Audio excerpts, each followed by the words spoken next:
Bonjour à tous et bienvenue sur le Flash Référencement. Je vais finir par la connaître, cette phrase de lancement. Nous sommes en septembre 2014 et c'est l'épisode numéro 22. Bonjour à mes trois invités qui commencent à être bien habitués à l'épisode pour ce quatrième et dernier épisode. Et oui, il faut en profiter, mais toutes les bonnes choses ont une fin. Sandrine, bonjour, je te laisse te présenter. Bonjour, Sandrine Bertrand, référenceuse indépendante, SEO dissipé sur Twitter. D'accord, ok. Et ben bonsoir Sandrine, bonsoir, ça dépend à quelle heure vous écoutez. Olivier, bonjour, je te laisse te présenter. Oui, bonjour, c'est le quatrième hangout avec toi, Mathieu. Je me suis toujours pas changé. Bon, on est tous pareils, mais c'était convenu d'avance, il faut dire aux gens, c'est convenu d'avance. Une fois tous les mois, on remet les mêmes habits pour que ça fasse... Voilà. Ouais. Exactement. Je suis basé à Heiligenstein, j'ai mes amis Panda ici, Lycos, un petit chien Lycos, voilà. Nos petits amis SEO qui m'accompagnent à Heiligenstein, en Alsace, donc depuis une petite vingtaine d'années, et un site web abondance, des bouquins, des DVD et plein de jolies choses. Ok, et des conférences. Et des conférences, bien sûr, et des formations. Et voilà. Ça marche. Alan, notre dernier invité de ce soir. Pour le dernier podcast. Qui t'es toi? Donc, un jeune stagiaire qui découvre le SEO depuis 2001 et puis qui développe avec ses propres petites mains devant son petit écran. Voilà. D'accord, ok. Devant ces petits écrans, parce que évidemment on le voit pas là, mais tu as combien? 4 écrans devant toi? Bah si, il y en a un là, c'est le dernier. Voilà, d'accord. Donc tu n'as qu'un écran officiellement. D'accord. C'est un seul gros écran. Mais t'en as 4 officieusement. Ok, ça marche. Eh ben, bonjour à tous, merci d'être là pour ce dernier épisode en votre compagnie. Aujourd'hui, le sujet du jour, ça va être les mises à jour d'algorithmes, ce qui fait tant parler les référenceurs et les webmasters. Attention au loup à la mise à jour d'algorithmes. Donc en gros, moi ce que je voulais voir un petit peu avec vous, c'est qu'est-ce que ça vous fait une mise à jour d'algorithme. Olivier, comment tu le vis, comment tu sais qu'il y a une mise à jour? Ah, c'est une bonne question. Comment on le sait? En fait, la plupart du temps, on le sait parce que, honnêtement, sur Twitter, ça grouille de bruit. Sur les réseaux sociaux, il y a pas mal de gens qui disent que ça a bougé, les gens qui suivent notamment leur positionnement, etc. Bon, parfois, il y a de la fumée et puis il n'y a pas de feu, mais la plupart du temps, maintenant, je sais pas si Matt Cut va revenir chez Google, mais en tout cas, c'est plutôt des tweets de Matt Cut ou l'info qui... Il reviendra bronzé. Pardon? Il va revenir bronzé. 3 mois, ouais, j'espère. Enfin, ça dépend où il va, hein, tu me diras. Peut-être que d'ailleurs, quand les gens écouteront cette vidéo, il sera déjà rentré. Donc, voilà, la plupart du temps, c'est par Google, par les réseaux sociaux aussi. Après, ça dépend aussi de qu'est-ce qu'on entend par mise à jour d'algorithme Google. C'est pas négligeable de se poser la question parce que ça peut être une mise à jour de l'algorithme, hein, typiquement type Hummingbird par exemple, qui est vraiment une mise à jour qui a comme but de faire gagner en pertinence les résultats. Donc ça, c'est vraiment l'algorithme pur et dur qui a une nouvelle fonctionnalité, en tout cas qui a été revue. Ou alors ça peut être des filtres comme Panda et Penguin. Alors, est-ce que Panda et Penguin font partie de l'algorithme? Moi, j'estime que non, mais après, quand on entend les gens de Google, il semble dire que ça fait partie de l'algorithme, mais moi, je le vois pas comme ça. En tout cas, c'est pas très très clair dans leur discours. Mais en tout cas, quelque part, Panda et Penguin, c'est différent de Hummingbird. Enfin, quelque part, ça n'a rien à voir parce que Hummingbird, ça vise la pertinence. Alors que Panda et Penguin, ou Payday Loan, enfin tous ces trucs, ça a typiquement pour but de combattre le spam. Oui. Donc c'est pas la même chose. Et à côté de ça, il y a aussi, mais c'est un peu à part, c'est les pénalités manuelles. Donc, mais alors là, du coup, pour le coup, la pénalité manuelle, on n'est pas dans l'algorithme. C'est juste des êtres humains qui appuient sur le bouton plus ou moins fort, quoi. Donc si on voit une grosse chute de trafic et que ça fait pas de bruit sur Twitter, tu commences à avoir des petites larmes qui pleurent. Oui, enfin encore qu'il y a même parfois des pénalités qui se voient pas de façon si évidente sur Analytics. Hein. C'est pas toujours une chute drastique. Hein. Ça peut être que sur certains mots clés, que sur certaines pages, etc. Donc c'est pas obligatoirement évident, mais encore une fois, tout dépend si c'est une pénalité, si c'est un filtre ou si c'est l'algorithme. D'ailleurs, typiquement, Hummingbird, personne n'a vu arriver. Google a dit en septembre 2013, on a lancé Hummingbird en août, il y a un mois, personne n'avait vu. Et pourtant, ils ont dit ça touche 90% des requêtes. Donc il y a des raisons, mais l'idée c'est est-ce qu'on est impacté par, est-ce que c'est un algorithme qui vise la pertinence de type Hummingbird et est-ce que notre site est impacté? Oui. Ça fait quand même un petit moment qu'il n'y a pas eu ce cas-là. Hummingbird, personne n'a été impacté globalement. C'est certainement pas pour l'avenir, pour Google, etc. Mais il n'y a pas eu beaucoup de pertes lorsque Hummingbird, ou de gains d'ailleurs, lorsque Hummingbird a été lancé. Après, il y a les filtres Panda Penguin. Bon, ben ça dépend de ce qu'on a fait. Hein. Mais en règle générale, quand on est pénalisé, on sait pourquoi. Hein. Et encore plus pour les pénalités manuelles. Hein. Autant, personnellement, je trouve que Panda a eu pas mal d'effets collatéraux négatifs, de sites innocents impactés. Autant je trouve que Penguin beaucoup moins. Peut-être que Panda était beaucoup plus complexe comme algorithme que Penguin. Mais en général, si c'est la mise à jour d'algorithme veut dire lancement d'un filtre ou comme Panda actuellement mise à jour du logiciel utilisé, je pense qu'on sait pourquoi. Hein. Donc derrière, le problème le gros problème aujourd'hui, il vient à ce qu'on appelle les pénalités algorithmiques. Donc Panda Penguin, je ne sais pas si c'est le bon terme du coup, mais parce qu'il semblerait que, en tout cas c'est ce que Google disait la semaine dernière dans son Hangout, et a priori c'est ce qui est confirmé par les faits. Quand on est pénalisé par Penguin, il faut attendre un nouveau lancement de Penguin pour voir la pénalité qui est virée. Et ça, c'est catastrophique, quoi, parce que depuis octobre, il n'y a pas eu de Penguin. Donc, on peut réagir vite. Il y a une mise à jour, Penguin, ok, c'est annoncé, on peut réagir vite. Dans la semaine, tout est nettoyé. Et puis après, en fait, les gens, ils attendent comme des cons, quoi, que Monsieur Google veuille bien relancer son filtre. Ouais, mais je t'attends que ça passe. Pardon? Tu allumes un petit cierge et tu attends que ça passe, quoi. Voilà.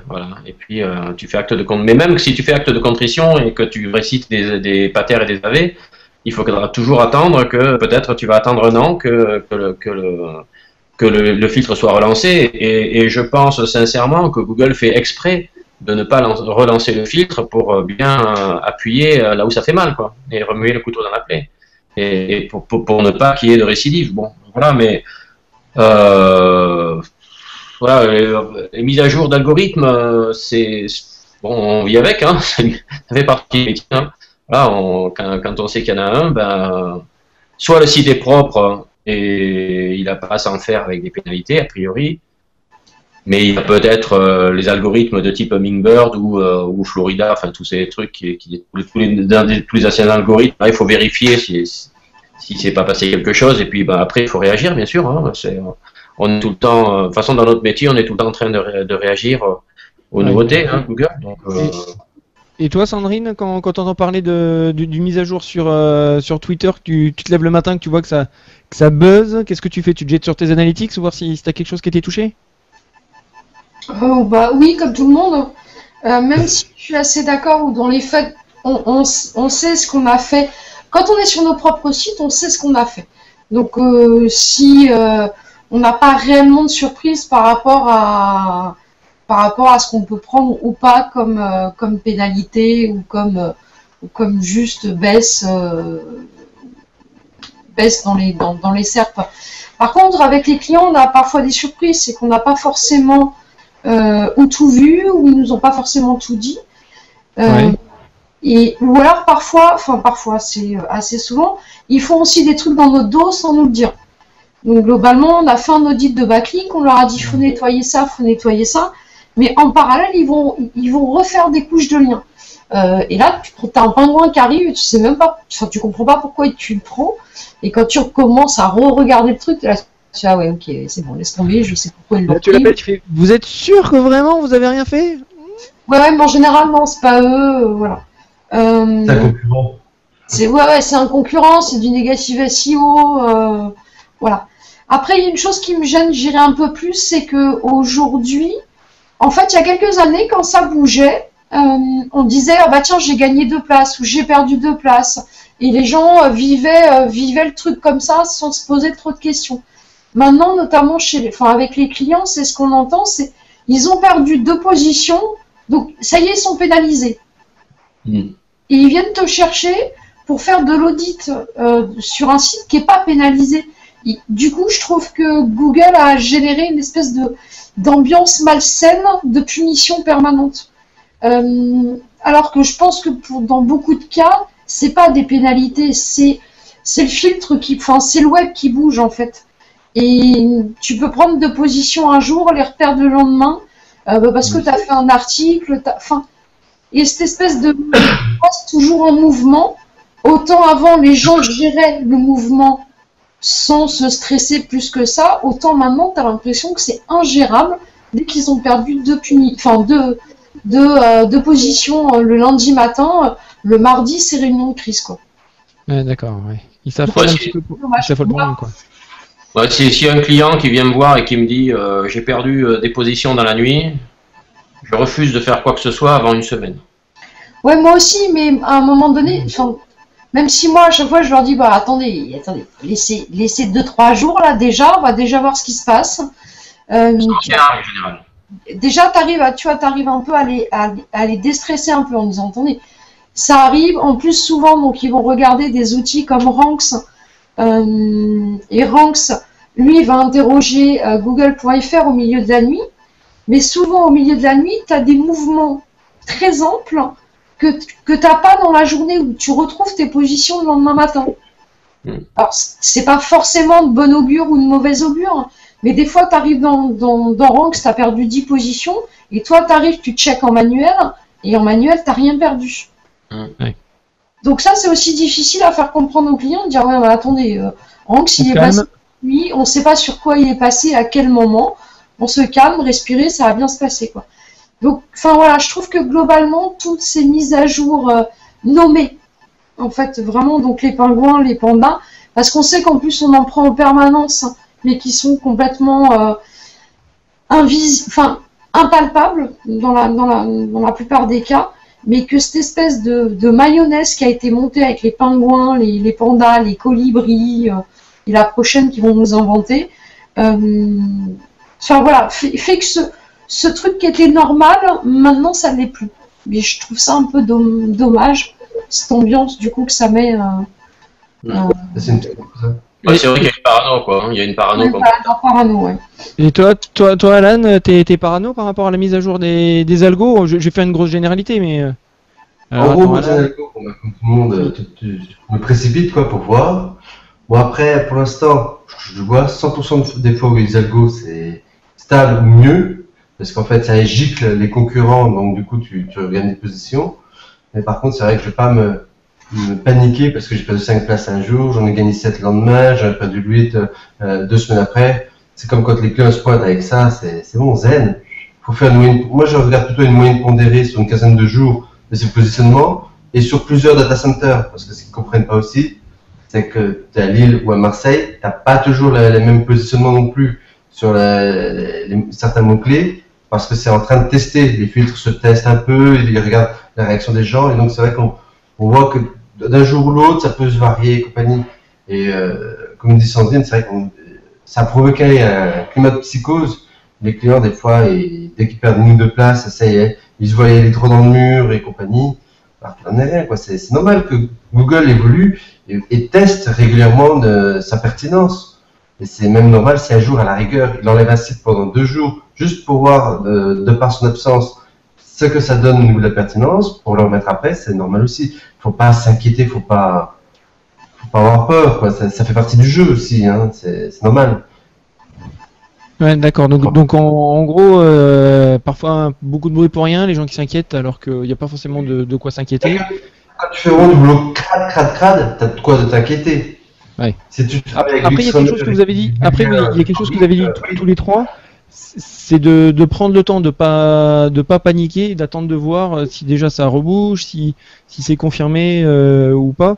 Moi, il y a un truc qui peut permettre justement sur cette, quand on n'est pas dans l'instantané, un petit outil que je voulais aborder, c'est barracudadigital.co.uk. Je mettrai le lien.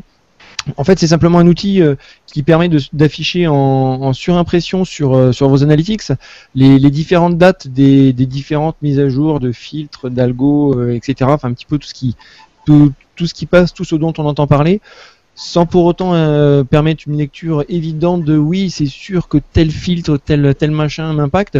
Pour autant, voilà, ça peut être une aide à l'interprétation d'une éventuelle pénalité que vous auriez pu avoir. Il y a aussi quelque chose qui est bien, enfin, là on parlait de pénalité algorithmique et de filtre, mais s'il y a une pénalité manuelle, en principe, sauf si je dis une grosse bêtise, mais on est censé recevoir un mail dans les Webmaster Tools pour vous prévenir que vous avez été pris la main dans le sac. Tous les clients sont pas inscrits au Webmaster Tools. Ça c'est bien quand tu dois récupérer après. Et à chaque fois, Olivier, Sandrine, vous avez déjà reçu digital, et pour revenir sur le hangout de Google, il nous a bien expliqué que c'est pas parce que tu as perdu 40% de trafic ou de position comme tu veux le jour de la mise à jour pingouin que c'est un pingouin. On n'y connaît rien et il n'y a que Google qui peut nous dire si c'est un pingouin. D'accord, donc on y croit. J'ai adoré, mais quelque part, voilà, c'est vraiment, je trouve qu'ils maintiennent bien ce climat pesant, en fait. Ouais. À un moment donné, quand tu as perdu 40% de trafic, le jour où ils te disent on a mis à jour pingouin, t'as pas pris Panda, quoi. À un moment donné, voilà, je les trouve un peu de mauvaise foi de temps en temps. Ouais, j'imagine. Et en tout cas, ça doit pas faire plaisir. Bon, écoutez, on va clôturer cet épisode. Je tenais particulièrement à vous remercier d'avoir été présent sur les 4 derniers épisodes du podcast. Ça m'a fait super plaisir de partager ces moments avec vous. J'espère que vous aussi, chers auditeurs, ça vous a plu. N'hésitez pas à laisser 5 étoiles sur iTunes et un petit commentaire, ça fait toujours plaisir, ça permet aux autres de découvrir le podcast, et puis surtout ça vous permettra peut-être de gagner comme la personne dont je mets le nom en dessous, dont je connais pas encore le nom parce que j'attends quand même que les gens écrivent des commentaires, je suis quand même sympa, de gagner quelques documents que je mets à disposition sur le site internet, format PDF, mais cette fois-ci je le mettrai au format RTF pour pouvoir le modifier. Qu'est-ce qu'il y a d'autre? Je reprends mes petites notes, je commence à être fatigué. Écoutez, voilà, vraiment encore un grand merci à vous trois. J'espère que ça vous aura plu cette formule avec 3 invités, et puis toujours des formats qui se veulent courts. Donc prochain épisode, je sais pas quand, avec je sais pas qui, on verra bien. Si vous avez envie de participer, ou surtout si vous avez des idées de sujets, n'hésitez pas à laisser un commentaire sur le blog. Je prends les idées de sujets, et puis qui sait, peut-être que ce sera traité, ou peut-être même que ce sera vous qui serez face à la caméra pour le prochain épisode. Je termine, Sandrine, où est-ce qu'on peut te retrouver? Toujours sur gaindetemps.com et toujours sur Twitter, GDTSB. Bon, ça fait que 4 fois que tu le dis ce soir, mais c'est pas grave, pour ceux qui écoutent l'épisode, ils l'auront pas entendu depuis un moment. Je te remercie. Olivier, où est-ce qu'on peut te retrouver? Twitter, Facebook, Google+, abondance.com, voilà, un petit peu partout. Et Route du Vin. Ok. Route du Vin, bien sûr. Ok, ça marche, merci beaucoup. Alan, où est-ce... Attends, je remets, vas-y Olivier. Avec Panda et Lycos. Tu référencé sur Caramel aussi? Ouais. Alan, où est-ce qu'on peut te retrouver? Twitter, Cladix avec 3X, parce qu'on avait l'autre, et puis sur la plupart des autres, parce qu'on trouve en cherchant un peu. Ça marche, ok. Écoutez, vraiment encore un grand merci à vous trois. Ah ouais, super. Attends, bouge pas Alan. C'est bon. Bon, Sandrine, il manque plus que toi, il faut que tu nous trouves un petit truc à montrer à la caméra. Moi j'ai un petit hérisson Spontex. C'est le prochain. On prend. Peut-être que je sais pas comment c'est dit hérisson en anglais, mais ce sera peut-être la prochaine mise à jour. Ok. Voilà. Bon, je vous souhaite à tous une bonne soirée. Merci encore d'avoir participé, et je vous dis à très bientôt. Salut, ciao. Ciao. Ciao.